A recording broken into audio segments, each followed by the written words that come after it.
That's got to be Miami. We're ready. We are Cheers, ready. bro. Cheers. We got things working. That's James right. Mirabal is in the studio. I'm here. What does it feel like to be in the office since you never come here either? You know what? It's kind of it's interesting. I mean, it's just You've been staying at home working since before staying at home working. You know, I was really wanted to lay it out a certain way, Yeah. and we did it, And and didn't. it was great until we decided not to put the roofs on. We're making top. it work with what we got, I bro. know, James I walked in know. a while ago. James Mirabal, one of our brokers. He's the Mirabal. And walked in and just looked around. And I could tell he was anxious. Like, I don't like being here. Man, we're in the same boat, bro. That's why we made a Yeah. studio inside the office. Well, thank you for being here. I appreciate you. This is episode 20 of Gino's Table. First question we're going to talk about, because we have so much stuff we've been talking before the mics turned on.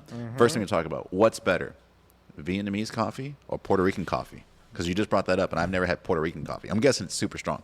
You know, I would say they're about equally as strong. Right now, I'm on a Puerto Rican coffee fix. But why? Is it just the different flavors? It's it's just a different flavor, the strength of it. I mean, it amps you up like Vietnamese, but they have their own unique taste.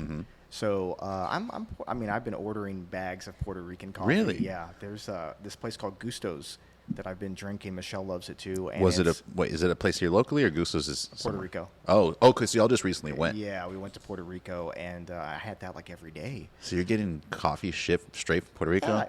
It's actually, believe it or not, I'm getting this like huge bag for $25. Okay. And it is extremely good. You know what I'm saying? It's really good. Have you found anywhere locally where they sell it, or sell anything style? It's small batch roasted in Puerto Rico. I do like the Vietnamese coffee here, but right now I'm on the Puerto Rican coffee. The fix. first time I had Vietnamese coffee, I couldn't tell what was different about it. We were in Vegas, and it was just like some random little deli, and they served it to me. It was like the crushed ice, and that already got me. I was like, Yeah. okay, coffee on crushed ice, it just goes down. But it was like milkier, I think. Is that the difference? Yeah, I guess it's the way they prep it and so forth. With Puerto Rican coffee, they just brew it a certain way. You know what I'm saying? Just like the Vietnamese coffee has its own strength to it. When I first had the local Vietnamese coffee here, it was, it was a kick. You know what I'm saying? It gave me a kick. I had to go from like 3 shots to like down to 1, because I had to get used to it. But I'm on about 3 shots of this Puerto Rican Well, so stuff. that's what I was going to say. Like, for me, coffee is not like, hey, I need coffee, I need to wake up. It's Yeah. more just a taste, kind of going Yeah. through the motions thing. Because when I go get coffee, I'm not drinking it afterwards going, yeah, I feel great. Like, usually I'm drinking an energy drink, and it's got 200 milligrams of caffeine. And I'm like, boom, let's go. Yeah. What does coffee have, 50, 100? It does, but there's a few little tweaks you can do to it. You can pop an L-theanine with your coffee, and it gives you that sustained energy. You know So what I'm saying? what keeps you going every day? What wakes you up? Oh, Because you're a busy guy. Yeah, I'm extremely blessed and very busy. I've just got certain goals. A lot of things. You asked me also why I don't come into the office. I'm also very focused on goals that I have for myself. That are outside the office. They're real estate goals, but I have found, like the first rule I found of life is like know thyself, right? So I get distracted very easily. And I remember when we had Mirabal Reeb and stuff, I'd go to the office and, I'm the boss, I'm the owner, whatever, the broker. Hey, James, the coffee machine, or I'm sorry, the copy machine's not working. Can you fix it? And I'm Just like, everything. No, I can't do that. And then I'm also kind of a type A personality to where it's like, fine, I'll just do it real quick. Yeah. And then that real quick turns into hours, and it turns into somebody else asking something. So I don't mean to sound like, oh, I don't have time for this, but I'm very focused on my goals. You know what I'm saying? See, I feel like we're all very busy, but we all, like you said, we're just different. And so for me, I'm kind of mixed. Like, I enjoy being at home and I can get a lot of work done. I know Chris is very different. Chris is like, if you're at home, you're not working. There's just no possible way you could be at home making any kind of deal happen, any kind of phone call, be on the computer. And for a lot of our things, a lot of stuff that I do, at least for the team, is on the computer, is on the phone, Absolutely. is making dots, connecting the dots. And so for me, being here just reminds me, like, go to work. Because I get stuck at home and I'm like, I don't feel like doing anything. No, I get that. Now, I've been fortunate to be able to manage that. Like, again, even with the dogs barking at home, I'm like, Michelle, do something with the dog. Like, I'm just that's just the way I'm wired. I've always been that way. But I can also leverage that to my advantage as well, because I can stay focused if I'm uninterrupted and get like a lot of stuff done, which ties into my goals again, things like that. So. But I think it's different for a lot of people because most people see a broker or hear about realtors and they're thinking open houses. They're thinking paperwork. They're thinking all these different realtor things. And I think you and Chris and you especially, you're always posting about like different projects you have going on, Mm-hmm. and that's a lot of things that other realtors look at, or aspiring realtors are like, well, wait, what are they doing? How come they're not just sitting in an open house, or how come they're not handing out flyers? Like, what are you doing? Are they even doing realtor stuff anymore? Yeah, and you know, I do get that a lot, but you know, I've been doing this 22, 23 years now. So I've got a book of business. People that like me, they trust me, and so they just call me automatically, you know. And I do stay in touch with them, obviously, and I do get referrals and stuff like that. But that's an advantage that I have right now, being in the business so long. You know, it's like you've been going to the same doctor, the same hairstylist for so Sure. long. You're not going to switch, you know. But I do think that you know, you have to leverage what advantages you have.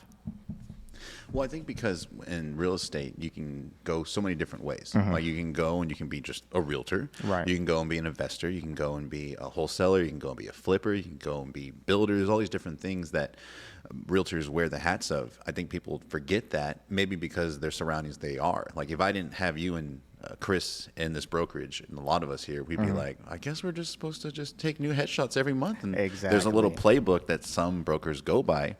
Who made you want to do all these extra things? You know, I've always been, you know, even when I was younger, my parents owned some rental property, right? So once I got into real estate, I started with 2000, and then I started making some pretty good money, and I wanted to start investing. Which and is then- regular old real estate, right? And I'm bringing that up because I want people to get to know you more. Like you're not a realtor. You're not a broker that's like running around, hey guys, weekly meeting on Tuesday. It's Yeah, like, that's no, not we my just, thing. we just don't do that here. And that's not your thing. It's not our thing. But I think that's what makes this a little different, is that we're not held back. It's kind of like, yeah, go do whatever you want to do. When people ask me, like, you know, what's different about Mirabal Montalvo, it's like I always tell them, we're not just a real estate brokerage. Yes, we do that. We're very good at it. You know, we are. But we're also investors, because, you know, I read the book Rich Dad Poor Dad years ago, and so fortunately, I actually, you know, took it to heart and built off of that. And so, you know, making a good income in real estate, I wanted to reinvest it. And so, you know, and then Chris came on board and so forth, and we were just alike in that way. And a lot of the people that's different about our company is, you're not just learning like real estate from the broker or the realtor sense of it. You know, if you're with Chris IU, you're going to learn the investment part of it. And that's really the long-term money. You know what I'm saying? It's like, that's my goal, is a lot of passive income. And so I've leveraged my knowledge in real estate, you know, and being in the field and talking to people and so forth and picking up deals, learning from builders, learning from everybody on that. So Would you say that transitioning into doing the different things, investment, started right away when you did real estate? Or when you first started real estate, were you just like the rest of us? I was just like the rest Showing of y'all. houses, Yes, got your yeah. printouts in the car. Like, all right, guys, we're going to go see if 7 houses. I hope I buy one of these. Man, it was the old days, man, where like the internet was coming around, but like you literally had a dot matrix printer printing out the properties. I had a map book. And no GPS, right?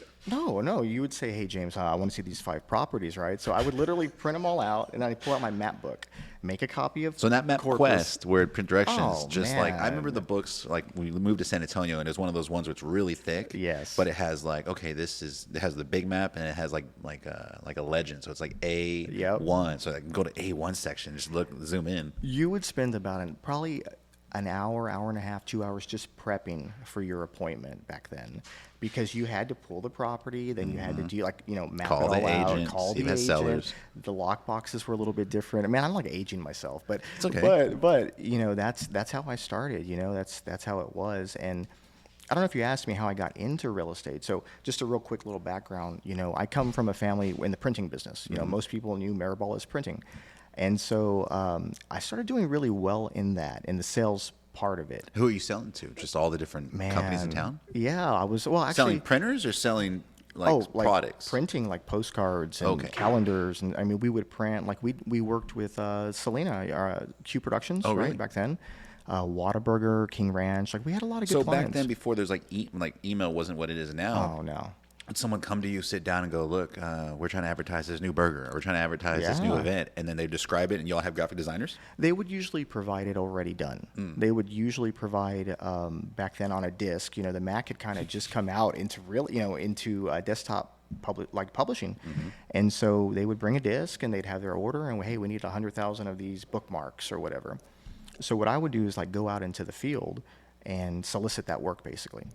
And that's how I got into the sales part of it, right? Was through the printing company. And then I was kind of like, we were in a family business, and family businesses have their own dynamic, Sure. right? Not to say anything good or bad about it. I'm just saying that I was kind of like, man, I got to do something different. And Jennifer went to school with. Was she working there too, or no? No, she was a Jennifer's little bit sister, younger by than the me. way. Yeah, Jennifer's my sister, 5 years younger. And is it okay to say names? Because I was gonna. Yeah. Okay, so she was always. Is she in witness relocation? Oh no! But I was gonna say she was friends with Jacob Sudoff. Okay. And so like Jacob Sudoff was getting all this like publicity. I'm like, man, what's this guy?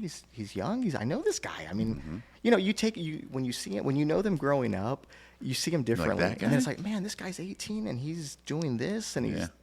driving that and he's on Ocean Drive. I remember being outside of real estate, Yeah. looking into real estate, and I knew that name just from marketing, just from people. And he was Yeah. doing a lot of different things back then. Everybody knew it. I'm like, man, if he can do it, I can do it. Because I'm in sales and I've done very well. And, I mean, he doesn't have any like superior knowledge. He's a great marketer. I can do the same thing. Yeah. So that's what got me into real estate. And then from there, I think I was with Century 21 for about like 4 Really? years. I didn't know that. Yeah. And I learned from a great broker there too, local broker Paula Gott. Mm-hmm. And I give her a lot of props, man, because she taught me. I mean, she I don't want to say the word, like she was a beast. You know what I'm saying? And what I mean by that is like she came into the office, it was probably about 9 o'clock, and she got to her office, door closed. And she did, like, she was focused. What, like, making calls? What's she doing? making call, prospecting. Like, that's how I started, man. I used to have to call, 30, 40 people a day. When I first started part-time, I would door knock. I would work till 5 o'clock, grab something to eat, go home, and I would door knock. What was the script? Oh, Because I've never man, door knocked. Hi, I'm James Mirabal. I live in the neighborhood. I'm with Century 21. Are you looking to buy or sell in the next 30 days? I had a whole script. Was it door slams? What did you usually get? Yeah, you get a few door slams, and then everyone's. It's a numbers game. Well, I guess that's a hard thing too, because when you're a real estate agent, you're not essentially selling anything. It's not like you're going door to door selling a vacuum or cleaning supplies. Right. You're selling your services, so it's kind of one of those. Just getting to meet people, I'm sure, can be good. Absolutely. It's like I think I was listening to one of your podcasts with Chris, and you said I throw something out on social media and see if it sticks. Sure. I call it smoking them out. So go through there, knock on the doors. Yeah, say you get 5 door slams, but by the 10th door, it's a numbers game. Sure. By the 10th door, oh yeah, we might be getting a promotion or we might getting a transfer. Put them in my little book, and then And sometimes you just got to be in the right place at the right time. Absolutely. They might have a friend that's a realtor. Who's the one that says the harder you work, the luckier you get? I think it was. That's Ryan Sternhett. Yeah. And it's the same thing. It's just a numbers game no matter what you do. I mean, if you're in social media like you do and you're reaching 10,000 people, whatever, you're going to get a certain amount of response from that. Sure. I know in direct mail it used to be 1%, I think it was, or 2%. And see, that's why when I originally started, and I knew a lot of people were doing the bus benches, billboards. I remember I used to make designs for you for the real estate book. If people did. remember going to like restaurants, I remember there was was it Taiwan or there's Taiwan inside Moore Plaza. I remember walking in and I remember going, look, I made this. Yeah, and I I would show remember little that. ads. And honest confession, when I would make you all those ads, what I would do is I had all these magazines from Vegas. So I'd be like, all right, let's see what Vegas is doing. Hey, that's and I would go smart. find it. But when I first started real estate, I was like, I got to do something different. And it was one of those things where I could put something out compared to like mailers where you mail them out, you're just like, Yeah, I wonder if anybody saw it. I wonder if everybody's looking at it. Did they just throw it away? With social media, for me, it was nice to put something out and instantly see likes, shares, comments, questions. It's like, oh, sweet, this is working. And then put something else out and just crickets. The response rate now is so much better. But some of my clients that I still have now, I got them through mailing. I would Really? do a lot because my background was printing, so I knew a little about graphic design, printing. Remember, I used to do a magazine and stuff like that. So I would leverage that to get response. So I knew every time I dropped a mailer, I'd make about $40,000-$50,000 in commissions. And it was How many a lot of mailers are going out? I would drop maybe 10, 15, 20,000 a month. Yeah. Postcards? Like, what are you mailing? Maybe postcards, investment mailers. 20,000 a month. Yeah. So it's a postcard or like I'm thinking newsletter. I would mix it up a little bit, like you. Really? Throw some different stuff. I've out never there. sent out 20,000 pieces. No, of mail. no. But now, when I say, I'd make, I can make 30, 40,000 a month. Obviously, there's a time frame in that. But from that action. From that, and I calculated it because I didn't do it like I would do big mailer maybe every quarter, and then in the meantime, it was like expired letters, FISBOs, whatever. Sure.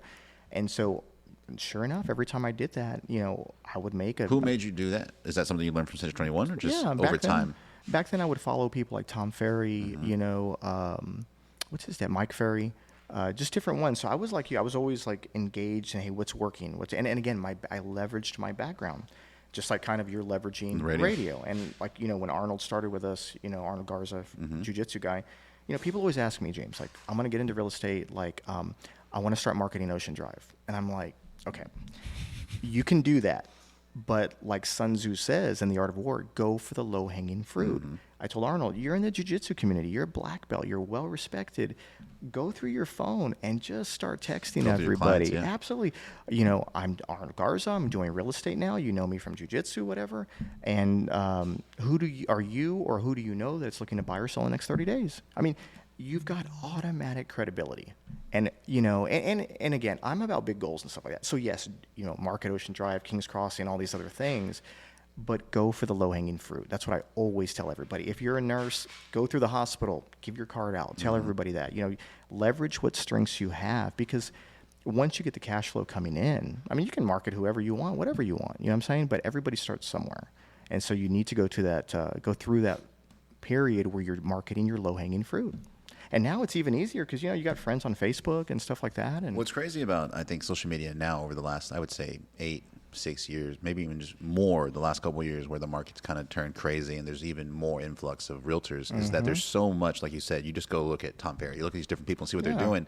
But now it's like everyone's doing the same thing. Everyone's doing the same videos. Everyone's doing the same graphics, or just going to Etsy or going to Canva, and they're making all these different things where you have to figure out things to separate you from everybody else, which makes the job even harder compared to what it used to be, where it's like, I'm doing my thing, they're doing their thing. You never even saw other people's stuff. Exactly. Now you see everything all the time, everywhere. It is. And a lot of times it's the same stuff. But again, like, everybody's got their own unique, we call it center of influence and stuff like that. And that's the first place you need to go, whether you're texting them, whether you're reaching out to them on Facebook, Instagram, whatever it is. You just have to leverage whatever kind of in you have. Like I said, you got to make it easy on yourself. You know what I'm saying? Like, everybody wants to do Ocean Drive and all and that's great, But I think once they get one of those big listings, they realize, oh, this is not moving absolutely fast like I thought it would. Or I've done tons of big listings, and a lot of times you can just pull up the market data on them. Yeah, these Ocean Drive listings are nice. Yeah, you'll get like a big rip off of it, whatever, make a big. Yeah, what's the days in the market? How much you spend on marketing? Once every 6 months, and it's like, I got to have cash flow every month to build my business. So those are like, I forgot which old broker told me, those pay for the vacations. Sure. The day-to-day pay for the car bills, life, all tuition, all that other stuff. So that's the way I feel about retail. So like me and Chris, we do like the wholesale. You do a lot of wholesale. You do like projects. Like retail pays for life. The wholesale like picks us up and kind of keeps things going. Yeah. Where we're like, oh shit.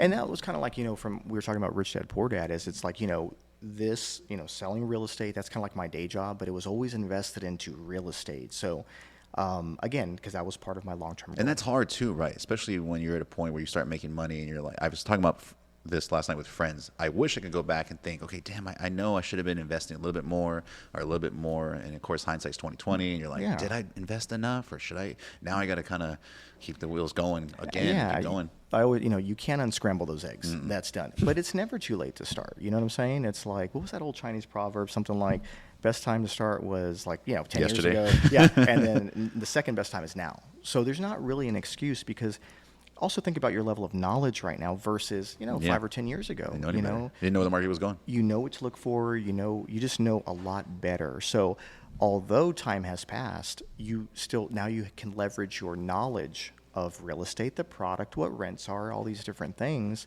to your advantage. So you're like basically using leverage now. Two things. One, you sound like a very busy person. And a lot of us, I've especially have got this, and I know Chris has got it for a really long time, where you get clients at a certain point where you're like, hey, I'm sorry I didn't call you. I thought you were too busy. What do you say to those people? I always tell them, look, I'm never too busy. You reach out to me. I can't always call you back. I just tell them, give me a text, shoot me a text, and I will return your call. I'm very good about that. I always call back, always reach back out. But like everybody, if I'm on an important call and so-and-so's calling me, I can't always pick up, you know what I'm saying? Or if I'm in the middle of something, it can become very difficult. But I'm never too, I help all clients, you know what I'm saying? Even if it's just questions. I think sometimes I have to remind people, and anybody that's in any field and they're, quote, busy, you got to remind the person that tells you that, like, I'm busy helping people. Absolutely. So, like, I'm going to help you too. Let me fix this real quick. Let me work on this for real quick. And I always tell people too, like, do you want to go to the restaurant where like there's no cars in the parking lot? It's like there's probably a reason for that, okay? Or do you go? I mean, to the restaurant, there's a 30 or 40 or an hour wait. Well, I tell because people like you're pretty, loyal to like your barber, right? Oh, and absolutely. I tell people like, hey, if your barber is booked up, or like more ladies because they got a lot more going on. Yeah. If your stylist is booked up, do you just go to the next cheap guy down the street? I don't. Who's gonna fuck it up? That's and guess what? right. Now you got to go back and fix the problem. And in now real they- estate, you can get yeah. you can get a lot of trouble where you do stuff and then you call and be like, I can't get you out of it now. You're gonna hit it. Absolutely, and that happens quite a bit where they'll be like, well, I thought you were too busy, but hey, can you look this over? I'm like, nope. No. I don't represent you. You've got to let them fix it for you. Mm-hmm. You know what I'm saying? Because I can't, as you know, we can't step in the middle and do step that. on toes and just. Yeah, That's so what we're there for. Yeah, but I do get that sometimes. But fortunately, most people that know me know that I make time for them. You know what I'm saying? So. The second thing I wanted to ask you, and you made me think of it right now, because I have this problem quite a bit, and you seem full of not only quotes but just like advice. Do you have a hard time taking your own advice? And what I mean by that is like there's things that I've told myself over the years. There's things that I've told other people over the years that got me past a certain point, and then I get to that point again, and I know the advice I would give myself, but I have a hard time listening to myself. I'm like, oh, dude, shut up. Like, no, that's not the yeah. answer. And then it is. Yeah. Do you have a hard time taking your own advice? I do sometimes, but I think what happens over time is you build awareness, and that awareness is like, I know I should. For me, I like to wake up 5 a.m, for example, and sometimes it slips with this time change. I got up at 6. I feel guilty about it at first or whatever, but I readjust myself. I'm not going to beat myself up over it, but I am going to correct my path. Sure. Stuff like that. I mean, actually, like yesterday was funny because I always tell my kids, I got them both braces, the boys anyway. And wear your retainers. I'm not going to buy you another set of braces. And I went yesterday. I'm like, man, my teeth. It's kind of shifting a little bit. And same. I didn't even follow my own advice. You know what I'm saying? Yeah. But to answer your question, yeah, sometimes it is hard. But I think it just becomes easier over time. You know what I'm saying? And you start seeing like you can rationalize it a little bit better. You know what I'm saying? Sure. And there's more kind of method behind the madness of it. You know what I'm saying? The discipline and stuff like that. When you say rationalize what? Well, you know what happens if you don't do the hard things? Like for me, we talked about getting up, say early or whatever.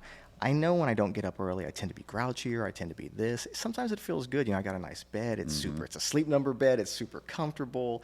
But it's like, I know if I don't get out of this bed at this time, I'm going to be mad. I'm going to be disappointed in myself most of all. You know what I'm saying? And who am I? One thing I heard somebody say before is, don't ever ask more of somebody else than you're willing to give of yourself. Sure. So if I'm on my kids or what, hey, you need to get up early, be prepared for school, and Right, I'm you're not getting up doing early. it, it's like, I'm not living up to what I'm saying, And then I know, of course, it's like the side effects of that for me is like, I'm really hard on myself, so it just makes it, it doesn't make it for a good day. You know what I'm saying? Because I spend the first part of the day like, I know I should have gotten up earlier. I miss my meditation. I miss doing this. I miss doing that. It just kind of sets the wrong course down for the whole day. Let's talk about meditation, because I told someone recently about that. There was a podcast I was listening to, and it just happened to be real estate investors. And the guy who was talking, his name is Jamal. He was really, really persistent on people taking his course to focus on meditation every single day. And one of the videos he recommended was this one video on YouTube. It's about 18 minutes long, and it's the 6 methods to meditation. Have you ever seen that video? It sounds familiar. And it was like basically a walkthrough, like training wheels for meditation. It's like, okay, like here's what you do next. Yeah. The guy's voice is super, super soothing. It's got like this Yeah. background music, and it's telling you, do this, do this. And recently, we just recently got a new house, and someone was asking me like, hey, is this what you wanted? This has lived up to what you were hoping for and what you worked for and what you thought about. And I go, man, I really, and I know it's going to sound dorky. I go, there was times last year where I meditated and I how do you say it? I put it in my mind, this is exactly what it's going to look like. I'm going to wake up, and it tells you in the meditation, wake up, your perfect day. What does it look like? What does it smell like? What are the colors? Like all these different things, like basically visualize stuff. When you're meditating, is it like that, or what do you meditate? Yeah, How do you do it? obviously you start kind of the meditation, and then usually it depends on what's going on or what I'm focused on at the time. So, for example, I also have a vision board, and just to kind of touch on like what you were saying about your house, it's amazing how what's been on that vision board has manifested itself literally like exactly the way it is. I'm talking like for a car for me, the same color, the same everything that was on that vision board. And it's just because, you see it there, your mind works on it. And then basically when you meditate, from my understanding of the science, you basically lower your brain waves down from like a beta frequency. It's like 20 hertz or something per whatever. So you want to get to like an alpha or a theta state. And that's when the brain is its most creative. So that's really what meditation does. So, and it's kind of hard to get that. For me, it's kind of, high amp. Like, when you're pulled different directions all the time. But it's, again, you got to train yourself to get to meditate, and you let those, the thoughts just start coming in. So like if I'm building a building and there's something kind of, off on it or something, it's amazing how during that meditation, like something will just come there. It's there, but it just brings itself to the surface on how to fix it. It's like perfect. You know what I'm saying? So it's an interesting way to where your creative, your creative flow, it just works awesome. And so, like you were saying, a lot of times what you see in your mind manifests itself in the physical world. I think a lot of that's because people, if they do meditate or they do visualize things or manifest things, they're not stopping until everything looks like that vision. You know what I mean? Absolutely. Like the job's not done. And like anybody that's an athlete that's going for a personal record or best time or a championship or whatever it is, they have this goal in mind and they're not stopping until that goal is met. And then when they reach that goal, it's like, okay, now what's the next one? But they're visualizing every single little part of it. That's why I thought it was really weird when I was doing it, how it would tell you to visualize the colors and the smells and like everything. Like even in this, going back to, we're hanging out in the backyard and my buddy asked me that and I go, dude, down to this jersey I'm wearing. Like it was like a throwback basketball jersey, which sounds stupid. Yeah. But I bought it. I was like, I'm going to be chilling at my house wearing this jersey, barbecuing, down to the jersey. And let me ask you, do you ever get a little bit of deja vu? Like, no, yeah. It's 100%. Like, I was like, I thought about this. When you think about it, where did I see it? And it's like, I saw it in my head. Yeah. And I know for a lot of people, the idea of meditation sounds very like, who the fuck has time for that? Or exactly. Yeah. But in reality, like Chris would say that. Chris is that type of person. I think me and you are a little more level-headed where like we can turn it off a little bit more. Yeah. Some people can't, and I think that's the people that have a hard time with it. Absolutely. And another like interesting fact is I think it was in the movie The Secret.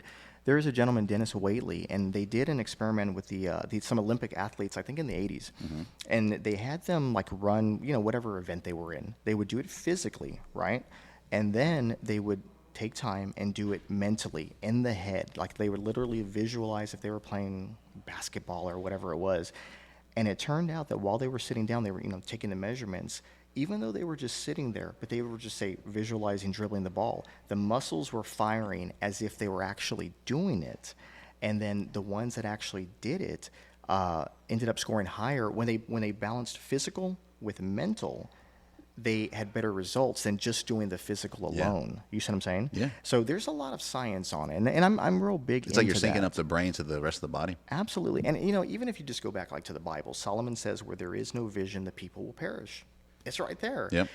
And so it's like, it's literally telling you, like if you look at study ever like Nikola Tesla. He would visualize his inventions, and he would get, they say, within like 1/1000th of an inch. It would all be created in his mind before it manifests itself. Well, think about physically. Any invention that has come out the last 100 years, the last 20 years. Look at Steve Jobs. He literally envisioned this, and if you were to describe this before it was this, people would be like, "It's a what?" It's a camera, it's a phone, it's a music device, it's a storage, it's a computer and your phone. Like people be like, no way. But he saw it. Absolutely. Like, these people that invent things, like it's amazing that people have pulled these inventions out of thin air. And what's kind of amazing to me is like a lot of people, and it depends kind of how you're brought up and stuff like that, because we all have our own challenges. Sometimes they, that can't happen for me. And that, everybody has their own challenges, but you have to step outside of that. And there's a great video, I think it's Steve Jobs, and he was saying something like, once you realize that the people that create these things are no smarter than you, it kind of opens up your mind a little bit. Because so many times I know I was, like at the beginning with real estate, oh man, like I'll never, it's going to be hard to be like that. But once you get past that and you say, you know what, I can do it. Why can't I do it? Like, look at this person. Like, no offense, but like. Well, you said that a while ago. There was a couple years back where Claudia from Home Source had brought down one of her big producers out of San Antonio. And this guy came in and he explained to us how he does real estate over there with his team and where his background was. He's from a title company. And I remember thinking the same thing. I was like, I can do that. Like, exactly. He just gave me the blueprint I'm listening. Okay, I can do that. I want to do that exactly. I'm not going to deviate it. If that's working for him and it seems like it could work for us, I'm going to do it. And we did it. But like you said, you see other people do things, and some people go, I can't do that. It's like, here's this person that did it. Yeah, we often like fake ourselves out. Like, oh, well, they come from this background, or they knew this, or, hey, Gino's good at social media. I can never do. But that doesn't mean that social media is your only medium to get there. I mean, there's a lot of openings in real estate where, if you're really good at multifamily, shopping centers, whatever, like, it's such like a diverse group of people. Like, you have your top agents, and if you just look at them, they all do different things, That's what's crazy. So like, you look at the top agents here in town, like none of them, I would say, are, quote, competing against each other, because they all kind of have their own little niches they're working on. You have some people that are really good in this area, you have some people really good at these projects or these type of properties, and you have some people that are just by zones, like, hey, this is where everybody knows me over here, people on the island, which even though I kind of want to be like more on the island because that seems more fun. Yeah, of course. I mean, who doesn't? Like, damn, if I could have some more island properties, that'd be great. I'd rather spend more time out there than Yeah. on the south side. That's just me. Going back to like Steve Jobs, and I saw this podcast recently where somebody said, man, I wish I could have met Steve Jobs. Or someone said, sorry, they saw Steve Jobs at a bar one time, and it was when he had the very first iPhone. He's like, I wish I would just kill that motherfucker right then, because we wouldn't have all these problems now with all the iPhone stuff. And I'm like, I don't know, we wouldn't have had those problems. But I think that it's been a while since there's been an invention that's kind of changed things like that. But I think the one that is changing stuff, maybe, I think we've talked about this, is like all the AI stuff. Oh, for sure. And it's moving really, really, really fast, faster than people are paying attention to. Yeah. And we've used it quite a bit. Have you used it for anything yet? I haven't really gotten too much into it. I mean, I've studied a little bit, but I don't really know. You haven't even just got in there. Okay. So, for example, one of the things we use it for is content, or like, hey, give me 15 reasons why the market now isn't like the market in 2008, and why people should still be interested in real estate. And it gives you 15 reasons. Okay, now give me a one sentence description for each of those 15 things you just listed. Okay, boom, and it's instant. Crazy. So it creates this this content, but it's also able to, you can discuss things with it. You can talk to it. It's like taking the bar exam and stuff. Yeah. And so these versions that they're coming out with, they're coming out really fast with this new one. So ChatGPT version 3, which is the one most people use, it has 750 billion points of information. What I mean by that is, if you give it a sentence, it's able to reference 700 billion different data points, internet, all these different studies to give you an answer. This new one has 10 trillion data points. So that means essentially a brain that when you ask it a question, it thinks like a brain and gives you the best possible answer to whatever your question was, whatever your prompt was, whatever your request is. So is it like just doing like a Google search, like multi-threading? Just think of like Google times a million. Yeah. Trillions. Because it's amazing. Exactly. Instead of it saying, hey, where's the best place to get pizza in New York? And it gives you a list of like Google Maps, and it tells you all the different places. It's like, hey, I really enjoy this type of sauce, and da-da-da-da-da-da. Here's how I'm feeling today. It's like based off da-da-da. Here, go here. It like does the research for you. Yeah, it's like, I looked at everything. Here's where you should go. Yeah. It's not going to give me anything else. Here's the top place you should go based off what you just told me. That's you know what? amazing. But I really want somewhere that is gluten-free or whatever. Okay, blah, blah, blah. It's really interesting, the stuff you can use it for. Yeah. But even like listing descriptions, writing bios for people, like what's going to happen try that. What's going to happen after this is that I'm going to enter your name, I'm going to enter some prompts, and it's going to write you a bio. That's amazing. They can even search, like I've done it before. On one of the new versions, you can ask, who's James Mirabal from Corpus Christi, Texas? And it'll say exactly who you are. It'll pull all the different sources that you have, anything written on you, and it'll draft up a bio. That is crazy. Yeah, so it's a lot of fun. It's like, you often want, like, what is the end game with that, though? Like, what is that, where does that go? Personally, and I think it's because maybe Elon Musk has put that in my head where he's like real scared of it, and he's gone on record like he's really scared of AI. Yeah. And I'm like, if that guy's scared of it, I think what's going to end up happening, and like I said, these versions are coming out so fast that same way, like, do you have an Alexa in your house? Yes, I do. Okay, so do you use it a lot? Not much, to be honest. We use ours a lot. Yeah. And it's always like, Alexa, what's the weather? Alexa, show me a video for this. Alexa, set a timer. All these different little commands we give it. I think it's going to basically become like an assistant for just life and for work and for just settling I an can argument. see where that could be a little bit scary. It's almost like another additional family member. Yeah. Where they'll have a point of opinion I think it's where it's going to go. I think that's the point where it's a little bit like, who program? I mean, and I'm just It's like talking about, Terminator. who programmed this opinion? Like, where does this form from? We you know did, what I'm saying? because we gave it the data. It's pulling data from us. We're giving it the prompts. But is it slanted? As you know, as like, Good Google point. searches can be slanted, and Yeah. all these different searches, they show you what the algorithms want them to show you. You know what I'm saying? That's a It's good not so point. much like an independent. That's a good point. And without getting too political with it, I've Yeah. asked it, hey, is so-and-so a good president? And it's like, well, I don't have an opinion on blah, blah, blah. Like, it won't go one way or the other if you try to get like, oh, okay, I've also asked it about conspiracies. Are aliens real? And it'll give you just the most bland, dry answer. It's like, oh, no, give me the secrets. I know, yeah, that's the thing. What It's are they like, hiding at Roswell? it's like there's still something behind there that's slanting it one way or another. True. You know what I'm True. saying? So it's, you just don't know where it's going to go. And I haven't spent a whole lot of time researching it, but I mean, I'm always interested in I would stuff take a like that. look. There's little things that it's helped us with, and I think it helped. I've had people that are mechanics. I've had people that are in different industries where I've told them what I've used it for. They're like, dude, it totally worked. One of the ones that really helps is there's times where we have conversations with people or individuals and professionals, title companies, lenders, where I'm trying to be very professional and I want to make sure the answer I give isn't stupid. And I'll tell it, hey, this is the conversation. This is what's going on. What's my response? And I'll give it all the prompts I need, and it'll give me a response, and it's pretty accurate professional, and it sounds good. It's like, whoa, like that's perfect. That's what I want to say. I would have said things very differently, but that's probably a lot better. I need to try that. So stuff like that helps out. Next quite time I a have a bit. challenge, I'm going to try that. Yeah, or just whatever else. So Yeah. where's the next trip going to? You know what? That's Because the last one was Puerto Rico, and that's when you got the coffee. Oh man, Puerto Rico. Yeah, we had a blast. I may go back to Puerto Rico again. Well, let's to be explain honest Puerto with Rico because it's a territory. It's a territory of the U.S. So what does that mean? Basically, you don't need a passport. Oh, Yeah, American law, stuff like that. Because originally we wanted to go down to, I think it was Cozumel or Cancun. And we were just, kind of seeing some reports about some of the violence down there or whatever. So we're like, well, and then plus. but the cartel apologized. It's fine. That's cool. Yeah, I'm cool with that. But actually, also what happened was the boys go to London too, and so their spring break, it was like right after their passports expired. So we were like, okay, we're going somewhere. Where are we gonna go? Let's tropical. Because they wanted something tropical where you don't need a passport. Puerto Rico's It's top of the tropical? list. Oh, very. Yeah. I mean, I say it's So if we're tropical, looking at the very. map, and it's south of Florida. It's past Cuba. Oh, Oh yeah, I didn't realize that either. It's past Cuba. I think past the Dominican Republic, if I'm not mistaken. And it's very tropical. There's rainforest there. is Cuba a territory too? No, Cuba. Just randomly Puerto Rico. Yeah, just Puerto Rico. Is there like American flags and McDonald's and Starbucks everywhere? Pretty much, yeah, Uh-huh. yeah. It's Really? it's America. It's like being in I don't know, here in Texas, And it's whatever. primarily English or Spanish? I would say it's probably 70% Spanish, Really? but everybody knows English pretty much. Well, We yeah, didn't they come got across tourists coming anybody. Yeah, for sure.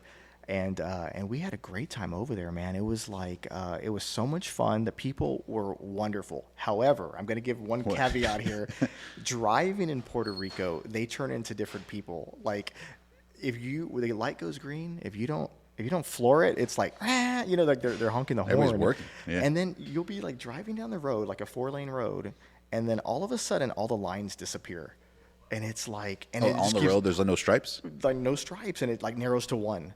And it's just, and people just cut across. So I would just caution anybody. Just What were you driving, or did you have like Ubers and trips? I use a little bit of Uber, but we drove most of Would it. you rent a car? Yeah, we rented a car. What kind of car was it? It was a what was it? A Toyota? I don't know. It was a Prius or Venza or something like that. Whenever I've rented cars or had a car outside the country, it's always just feels like a go-kart. Yeah. Like it's like, this is a real car? Like what do y'all got under the hood here? I Like, know, it's not a real yeah, car. yeah. It's like usually It's like step on it. like you knock on it and it's kind of like hollow, but no, it was fun. We had a great time over there. So and, do you prefer tropical or do you prefer cold trips? I mean- Because y'all have done some fun cold trips too, right? Oh, for sure. We've done Canada a couple times. It kind of just depends what we're in the mood for, to be honest with you. Like I kind of boil things down to experiences, So if I want to experience like part of Canada or just cold weather or whatever, we went to Montreal. That was a lot of fun. So to me, we just Do you kind have a of, passport for Canada? yeah. You do have to have one there.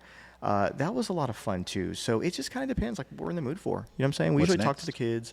Man, that's a good question. That's We fun that haven't- the kids get to go too. Oh, absolutely. Like, they're 17 and 18, the youngest boys. And so, there's only so many trips we're going to take, because Yeah. they're going to college, whatever they do or whatever. And, So we try to make every trip count. One of my mentors, Jim Rohn, I remember him saying, like, sometimes people fake themselves out. Like, they say, okay, Gino, you got the kids, well, they're 10 years old, so I got 8 more years with them. And it's like, no, you may have 8 more summers with them. You see what I'm saying? Yeah. So you really want to make those trips count. You try to, do as much, spend as much quality time, and just make them the best that you can, because you just don't know. You know what I'm saying? You don't know. With your kids the age they are, you brought up a really good point, because I feel like I'm transitioning to kids to like little teenagers. Oh, yeah. It feels like. Yeah. Does it feel like a snap and it's happened, or do you feel like with the trips you've been able to do and the times that y'all have had, it's gone at a good pace? I personally feel like it's gone too fast. I feel like people same tell way. you that, but it doesn't make any sense until it happens. Yeah, to me, it's just gone too fast. You know what I'm saying? But I've been blessed. I've got wonderful kids, wonderful family, and everything like that. So again, we try to make everything count. Although they are teenagers, we're. It seems like they still like hanging out with us. You know what I'm saying? So But when they're on trips, they're just on their phones. This Get on the last phones. this last trip to Puerto Rico, they wanted to sleep a little bit later, because like when I go on trips, like I'm not like. It's like I'm at work, but on a vacation. So Sure. like I've lined it out. I go in, I have all these apps, and we're gonna do this, and this, and we're gonna see this and eat that and whatever. And so this time they're like, Dad, okay, like look, we want to sleep late. I'm like, okay, well Michelle and I will go do, Old San Juan. We'll do our thing. When you're ready, you let us know. So there's a little bit of compromise there. And then so we typically meet up around lunchtime and spend the rest of the day together. That's awesome. So I think that's a lot of people talk about like work-life balance, and I think that a lot of people sometimes you just got to figure out your own life, and life can include Absolutely. it all. Because we've been to conferences and they've asked some really knowledgeable people like, hey, how do you do work-life balance? He's like, man, it's just work. Like my kids are going to see me working, and Yeah. that's it. Like we're working. Like it's not about turning it off. It's just about including it. Like you said, like this is the time that I'm going to do the things I need to do, and I can do it from anywhere, which is great. Yeah. A lot of people don't get to do that, and Yeah. then this is the time we're going to do stuff together. Absolutely. It's like, it's like a blessing. I think one There's of no the clocking in, clocking out. No, and the thing is, like, back when they were even younger, we could work from anywhere. And then, Michelle, obviously, she sells real estate too. And so sometimes, like, I'd have the kids, and she'd be showing property. Yeah. And so that's one of the beauty parts of our profession is the flexibility, being able to do it from anywhere, stuff like that. And then plus, I grew up in a family business, and I learned so much from just being there. You know what I'm saying?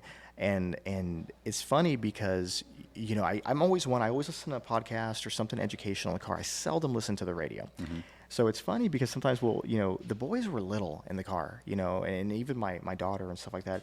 And sometimes I will catch them saying things that they heard maybe on something I was listening to. Good. Or a sales technique or just whatever it was, because it was almost programmed into their subconscious mind from being small. Well, think about how absorbent those brains are. Absolutely. You know what I mean? Again, to get to brainwaves, I'm not trying to blow you. Go ahead. No, I'm no. kind of a geek. Okay, so they they say until 5 or 6 years old, the mind's operating in theta, I believe it is, which is the most absorbent of the brainwaves. So it literally is like the gateway directly into the subconscious mind.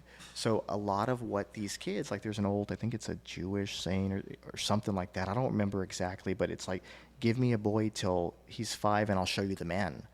Because that brain is such a sponge, you know what I'm saying? So I'd like to think that hopefully a lot of what they were listening to and stuff like that kind of sank in and Put them on the right path. Exactly, yeah. Well, so when talking about the brain waves, people that are successful, what are they usually operating on? It's actually, Or does it switch? interesting. No, it's usually an alpha. Now we all tend to default to beta. And actually, just to share with everybody, I'm doing a program right now called Mind Valley. Mm-hmm. And he really explains it well, and it's based on a technique called the Silva method. He was actually this guy, a radio operator from Laredo, Texas. Long story short, whatever. But he really studied all of this stuff, and these are the conclusions that he came to. And I mean, it's proven to have been true. So most people are operating like at beta, which is at 20 and higher, something like that. But the most creative states are typically alpha, right? And I believe it's theta. And so that's when most of the ideas, perhaps, that a lot of people, you don't necessarily have to do meditation. I've heard people tell me, hey, like when I'm riding my bike, I kind of just get lost and all these Sure. ideas come to me.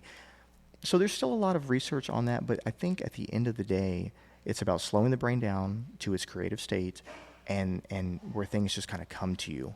in that respect. So I don't know if I answered your question or not, but No, you did, especially with people, and we've talked about this. Like, there's so many sources of input and dopamine hits that people get from TikTok. And TikTok's, by the way, the worst. And I've talked about it a lot on this podcast. And as time's gone on, I'm like, I fucking hate TikTok. Yeah. Because I catch myself just scrolling, and I don't know what I'm looking for, which is weird. I'm like, But it gets catch you. yourself. You're like, what am I doing?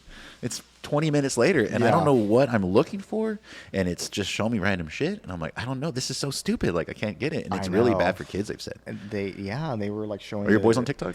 I think they probably are. Yeah. I know I see them on Instagram I see like their little green light on or whatever like that, and I see them like it's like Answer my text. Exactly. Yeah. So, but I'm not big on TikTok much. Mainly like on Instagram and stuff like that. But I find the same thing. Like I'm going on there for one reason, or to post something, or to update my story, whatever. See, I try to say that. Like, I'm gonna go post this. Like, right before we did this interview, I'm like, I got to get one post out just to put something out there, and then I'll go back. You get lost. But you have to turn it off. Like you said, the running's been helping me with that. Yeah. Because I can't play on my phone when you're running. When you're working out, you're at the gym sometimes, you can kind of go, oh, hold on, da-da-da. But when I'm running, I'm like, no, I'm sorry. Unless it's a call, maybe I'll take it.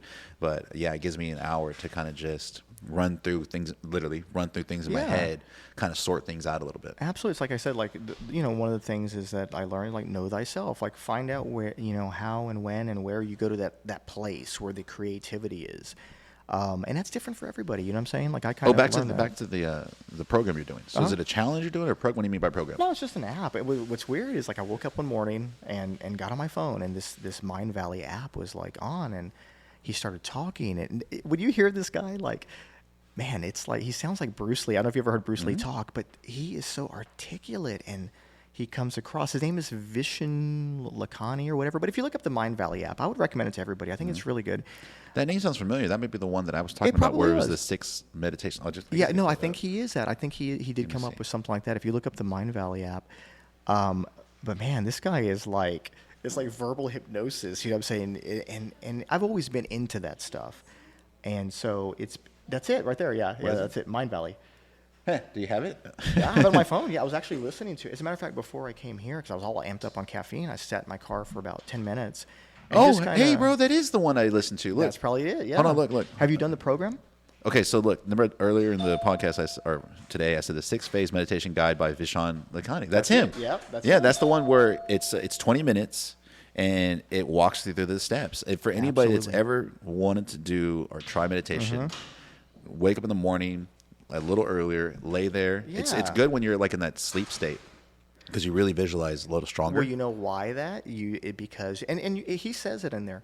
Why you're visualizing it, because you are in the sleep state is the theta states. Yeah. You see what I'm saying? Okay. So, and that's what I'm saying. I'm kind of, like I said, I kind of geek out on How weird it ended up being the same guy. Yeah, that's the one. That's exactly what I listened to for several times when I did meditation. It was weird because I had, I've done transcendental meditation and just some basic guided meditation, which were all good, but I was kind of craving something different. And I thought to myself, what else is out there?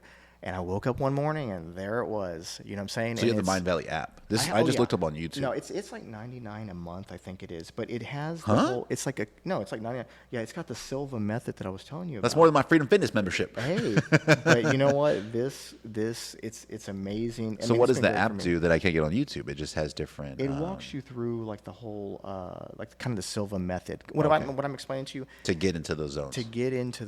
Yeah, this is just the same one every time. Yeah, exactly. I think there's a 30-day trial on it too. I would try something like that, because I do find meditation. Whether it's this one I'm liking right now a lot because it explains it very good. And like I said, this guy when he talks like verbal hypnosis. You know what I'm saying? No, I remember the voice. And I'm sure that's for a reason. It's comforting. You know what I'm saying? Because he's also tends to talk slow and use a lot of inflection, when he's talking, which keeps you engaged. I wish we could play it right here. Be like, imagine. You should. Yeah. No, it's really good. I don't have a way to pump it in. It's okay. But what's so interesting, is like it's based off of the Silva method, which is from a guy in, like, think about Laredo, Texas. He was a radio operator. Again, this guy was not But he was studying the waves. He was not a PhD. He was not like some Harvard graduate or whatever, but he had a passion. And he studied it, basically devoted his life to it, and it's changed so many people like around the world. You know what I'm saying? So again, I've just always been into personal development, like self-development, and I'm glad I have, because basically, all the different things that I've done and been fortunate to be successful at, It was just, you have to do your part of it. You know what I'm saying? You can't like, I'm into The Secret and I like the movie and stuff like that, but you can't leave out the work element of that. You know what I'm saying? You can't, yes, you can think, right? And you can visualize and all of that, but you have to be in action. You see what I'm saying? You have to be out there.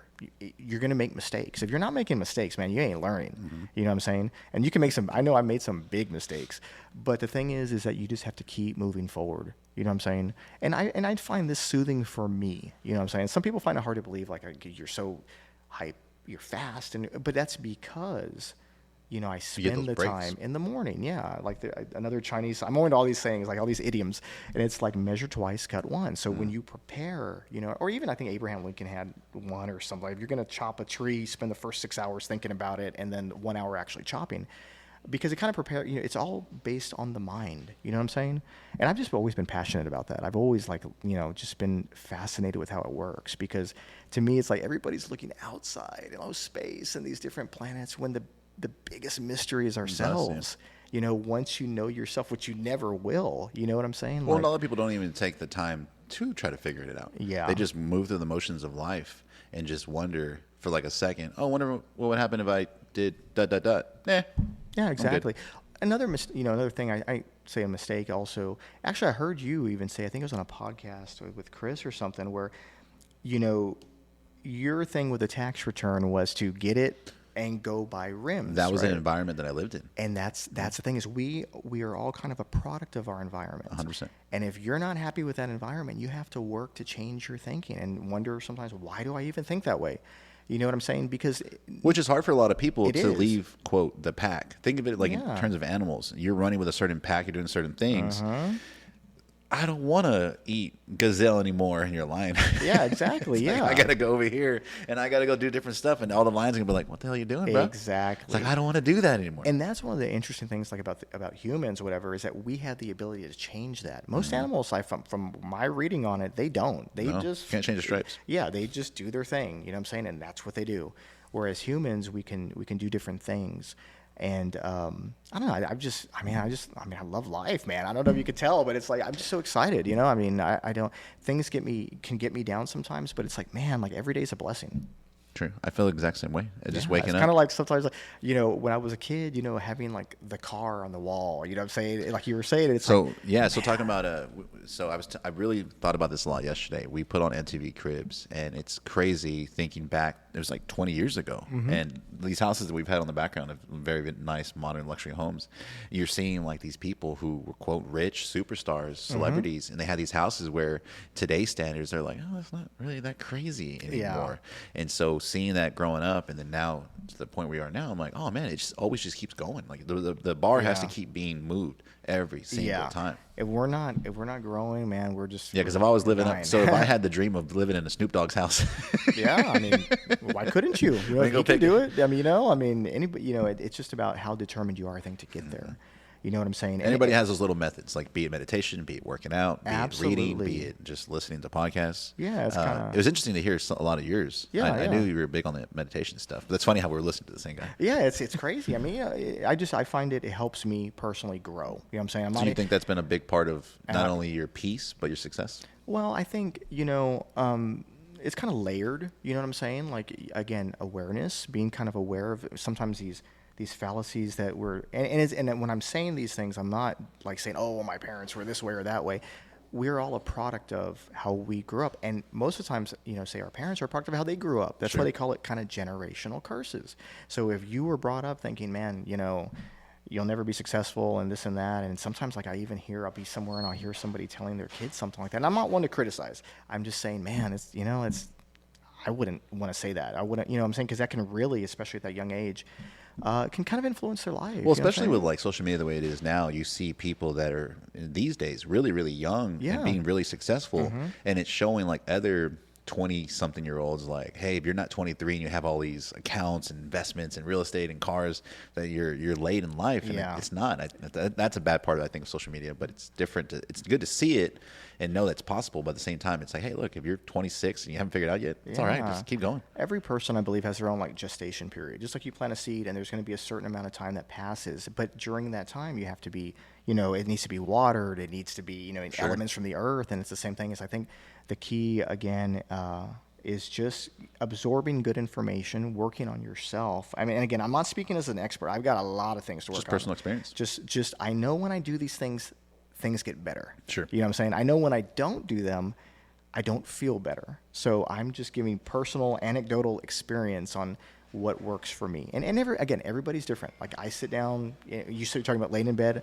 I typically have a chair that I sit on. I sit like Indian style, because if not, sometimes I'll fall asleep. I'm doing it. So it's different for everybody. You know what I'm saying? But I just find that when I'm doing these things, things just tend to work out. So yeah, for Well, sure. James, one, thank you for coming in Gino's table. I believe everybody brings something to the table. You definitely bring a lot. What we do towards the end of the show is if you can grab one of these colorful markers, like this gray or this green or this red, whatever one you grab, Okay, cool. and sign somewhere on the Can I table. use silver? You can use whatever one you Okay, want. got it. But the only reason I didn't grab the silver first, check it first. It might be a little dry. Makes it make It might be dried out. No, we're good. Okay, cool. Go for it, bro. I appreciate you coming in, James. There you This go. is your office, by the way. I know, but it's nice to see it every now and then. Thanks, sir. Appreciate it. Thank you. That's it, man. Thanks for the invite.